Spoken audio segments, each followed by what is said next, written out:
Saudara-saudara yang terkasih dalam nama Tuhan kita Yesus Kristus, hari ini kita bersyukur kalau kita bisa kembali dalam renungan harian ini.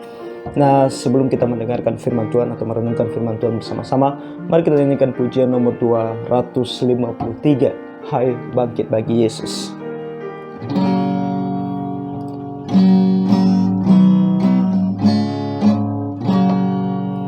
Hai bangkit bagi Yesus, umat yang ditebus.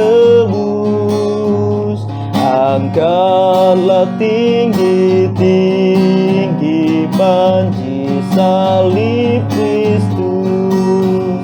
Di dalam perjuangan si iblis diserang, kuasa dosa musnah, Tuhanlah yang menang. Hai bangkit bagi Yesus, di dalam kuasa-Nya. Usahamu sendiri tak ada gunanya. Kenakan perlengkapan senjata Roh Kudus, berjaga dan berdoa supaya siap terus.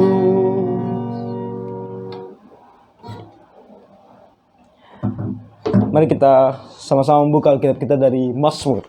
Hari ini kita mau melihat Mazmur pasal 19.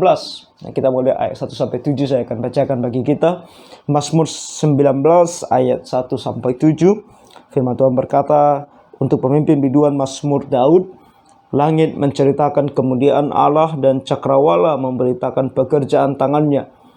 Hari meneruskan berita itu kepada hari, dan malam menyampaikan pengetahuan itu kepada malam. Tidak ada berita dan tidak ada kata. Suara mereka tidak terdengar, tapi gema mereka terpencar ke seluruh dunia, dan perkataan mereka sampai ke ujung bumi. Ia memasang kemah di langit untuk matahari, yang keluar bagaikan pengantin laki-laki yang keluar dari kamarnya. Girang bagaikan pahlawan yang hendak melakukan perjalanannya. Dari ujung langit ia terbit, dan ia beredar sampai ujung yang lain. Tidak ada yang terlindung dari panas sinarnya. Amin untuk pembacaan firman Tuhan ini. Nah, firman Tuhan atau renungan kita di hari ini adalah mengenai apakah Tuhan itu nyata di dalam hidupmu. Apakah Tuhan itu nyata dalam hidupmu? Nah, Tuhan itu nyata dalam hidup kita atau tidak? Saudara-saudari, saya mau pertama-tama katakan, tidak tergantung kepada kondisi keuangan kita, tidak tergantung kepada kondisi kesehatan kita. Kita orang Kristen di zaman sekarang begitu banyak mendengar bahwa kalau kamu anak Tuhan, kamu tidak akan sakit. Kalau kamu anak Tuhan, kamu tidak akan miskin. Kalau kamu anak Tuhan, usahamu pasti akan berhasil. Kalau kamu anak Tuhan, penyakitmu pasti diangkat oleh Tuhan. Hal-hal seperti ini adalah hal-hal yang tidak sesuai dengan Alkitab. Begitu banyak contoh di dalam Alkitab mengenai para hamba Tuhan yang hidupnya ekonomi sulit. Yang ekonominya sulit. Jangan kita bilang dulu hamba Tuhan, manusia. Bahkan Tuhan Yesus sendiri ketika dia datang ke dalam dunia, dia menunjukkan kehidupan yang sangat-sangat sederhana. Kalau mau dibilang bahasa zaman sekarang miskin, ya. Tuhan Yesus sendiri mengatakan dia tidak mempunyai tempat bahkan untuk meletakkan kepalanya. Dia tidak punya rumah, dia tidak punya tempat tinggal. Namun kita orang Kristen pergi mencari kekayaan dan kenikmatan duniawi. Dan kemudian kita begitu mau mengajarkan dan mau mendengar bahwa orang Kristen harus selalu kaya. Mengenai sakit penyakit, Rasul Paulus sendiri mengatakan ada duri dalam dagingnya. Banyak orang bilang itu dosa yang tidak mungkin. Bagaimana Tuhan membiarkan Paulus hidup di dalam dosa dan bilang kasih karunia-Nya cukup bagi Rasul Paulus. Tidak, itu adalah penyakit.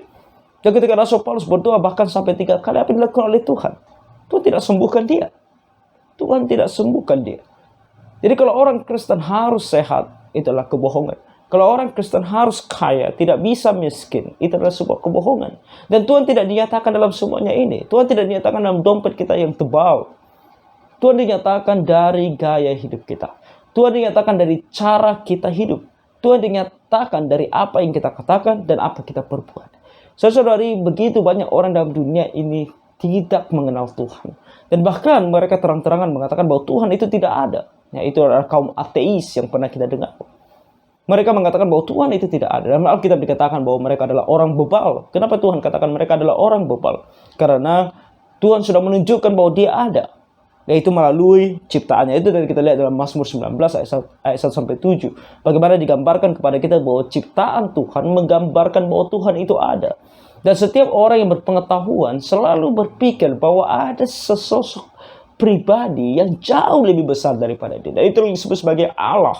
Itu yang disebut sebagai dewa. Itu disebut sebagai orang yang ada di atas, yang harus dipuja, yang harus disembah.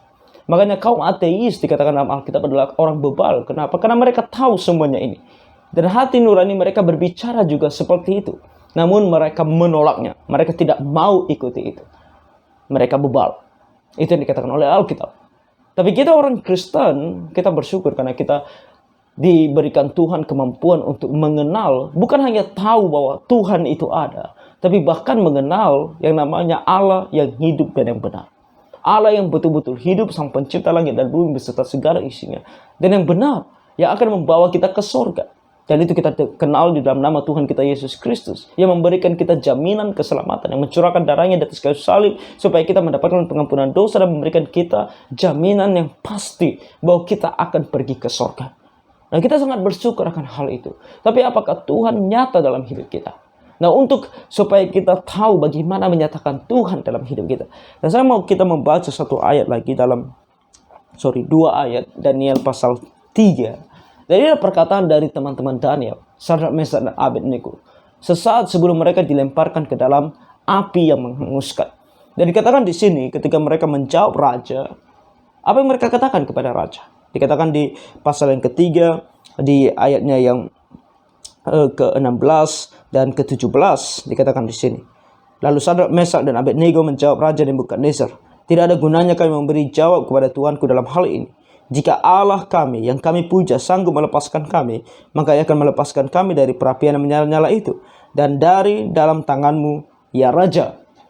Nah, di sini dari ayat 16 dan 17 ini menunjukkan kepada kita bahwa jawaban daripada Abednego, Sadrak, Mesak, dan Abednego adalah bahwa mereka tidak akan memuja dewa tersebut, dan mereka berkata tentang apakah Tuhan sanggup atau tidak. Nah, di sini digunakan kata sanggup. Dan kalau kita membaca juga di ayat selanjutnya, itu ayat 18, lebih hebat lagi di sini dikatakan bahwa tetapi seandainya tidak, hendaklah Tuanku mengetahui, ya Raja, bahwa kami tidak akan memuja dewa Tuanku dan tidak akan menyembah patung emas yang Tuanku dirikan itu. Disinilah ditunjukkan kepada kita bagaimana seorang yang percaya kepada Tuhan itu betul-betul beriman.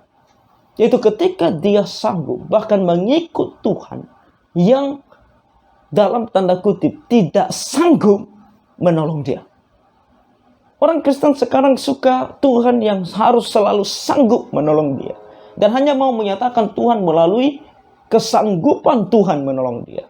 Dia mau bersaksi, Tuhan sudah menolong aku, Tuhan mau menyembuhkan aku, Tuhan sudah berikan aku usaha yang berhasil, Tuhan, semua hal yang positif, yang baik. Lalu bagaimana dengan hal yang negatif? Orang Kristen merasa itu adalah satu hal yang tabu. Tabu untuk mengatakan bahwa Tuhan tidak menolong. Tabu untuk mengatakan bahwa Tuhan tidak memberikan kesembuhan. Tabu bahkan untuk mengatakan dengan kata-kata ini, tidak sanggup. Tapi Sadrak, Mesak, Abednego menunjukkan siapa Tuhan yang sesungguhnya. Kalau dia adalah Tuhan yang berlaku sesuka hatinya. Dan di dalam dia berlaku sesuka hatinya, baik hasilnya baik ataupun buruk bagi kita, namanya dipermuliakan. Dan di sana terdapatlah bukti bahwa Tuhan itu ada. Bukti bahwa Tuhan itu ada. Karena Sadrak, Mesak, dan Abednego ketika raja mendengar kata-kata mereka ini, seorang yang berpikir, yang bijaksana, akan bertanya, siapa pribadi Allah yang mereka ikuti ini? Kenapa mereka begitu mau mengikuti dia? Bahkan, kalaupun Allah itu tidak menolong mereka, tetap ikut dia. Nah, di situ tersimpan satu pernyataan iman yang sesungguhnya. Bagaimana mereka menyatakan di depan raja bahwa Allah yang kami sembah ini adalah benar-benar Allah. Dia adalah Allah yang hidup dan yang benar. Tidak ada Allah lain kecuali Dia. Bahkan saking benarnya Dia ada, kalaupun Dia tidak mau menolong kami tetap akan mengikut Dia. Saudara-saudari, kita sebagai orang Kristen harus selalu sadar, Tuhan tidak butuh kita. Kita yang butuh Tuhan. Jadi jangan kita berpikir bahwa Tuhan wajib melakukan hal-hal yang kita inginkan. Tuhan tidak wajib. Kalau Dia tidak mau lakukan, Dia tidak akan lakukan. Dan kalau Dia tidak lakukan, kalau kita sungguh percaya kepadanya, maka kita akan ikut Dia. Dan di sini, sebenarnya kata sanggup di sini, memang benar kata sanggup secara literal dari terjemahan aslinya adalah kata sanggup, betul. Tapi kata sanggup di sini tidak terikat dengan kemampuan. Karena kata sanggup di sini secara moral juga dapat dikatakan mau atau tidak mau. Oke, tapi tetap adalah kata yang harus secara literal diterjemahkan sebagai kata sanggup. Tapi ini bukan berarti bahwa karena mereka tidak percaya bahwa Tuhan mampu secara kuasa. Mereka bukan berbicara, tapi mereka sedang berbicara tentang sanggup di sini dalam artian apakah Dia mau atau tidak mau. Jadi saudara-saudari, sebagai orang Kristen, kalau kita mau menyatakan Tuhan dalam hidup kita, itu tidak menunggu kita kaya. Itu tidak menunggu kapan ya Tuhan kasih aku satu penyakit, lalu aku sembuh, lalu aku bisa bersaksi, oh lihat Tuhan hebat, Dia sembuhkan aku. Tidak demikian. Tidak mesti harus satu pekerjaan kita berhasil, usaha kita berhasil, dan kemudian kita kaya raya, lalu kita pergi dan berkata, oh Tuhan telah memberikan aku kekayaan, maka Tuhan itu nyata. Tidak. Tetapi dalam kehidupan kita sehari-hari, apapun kondisi dan keadaannya, kita harus bisa sanggup memberikan Tuhan kesaksian, atau memberikan orang lain kesaksian tentang Tuhan. Menyatakan Tuhan dalam hidup kita bahwa Tuhan itu nyata.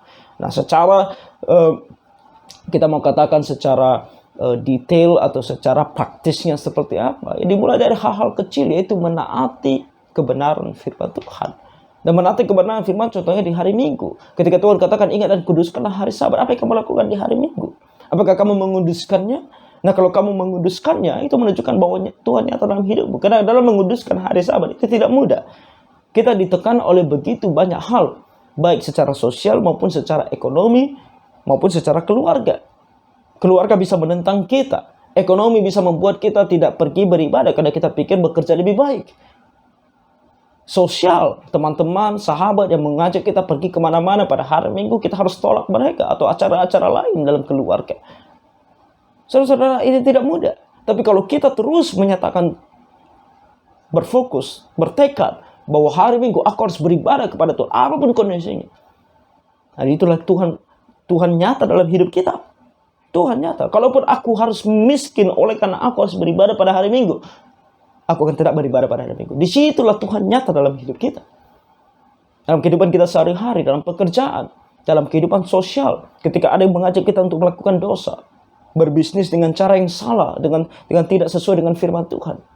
Belajar, kalau kita belajar dengan cara yang salah, ujian dengan cara yang salah, banyak hal. Dan kemudian kita harus berdiri di atas kebenaran dan mengatakan, aku tidak mau melakukan dosa ini, aku tidak mau melakukan dosa itu. Aku tidak mau merokok, aku tidak mau mabuk-mabukan, aku tidak mau menggunakan obat ini dan obat itu.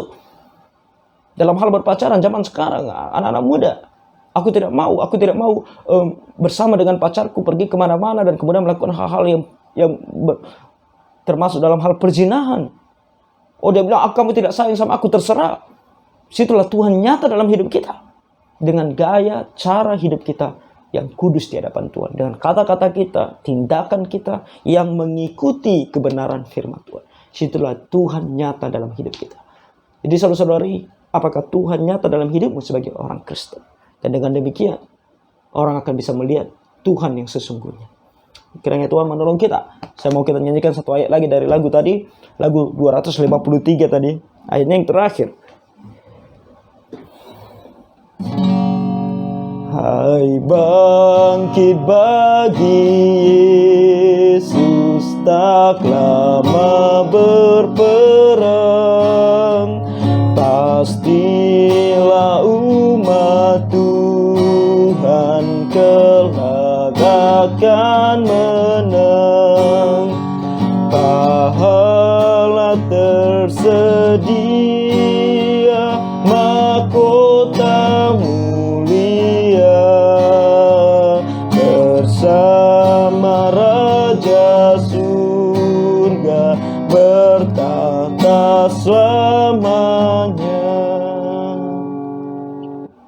Tuhan Bapa Surgawi, terima kasih untuk firman-Mu, dan kiranya Engkau tolong kami Tuhan, supaya kami bisa menyatakan Engkau di dalam hidup kami.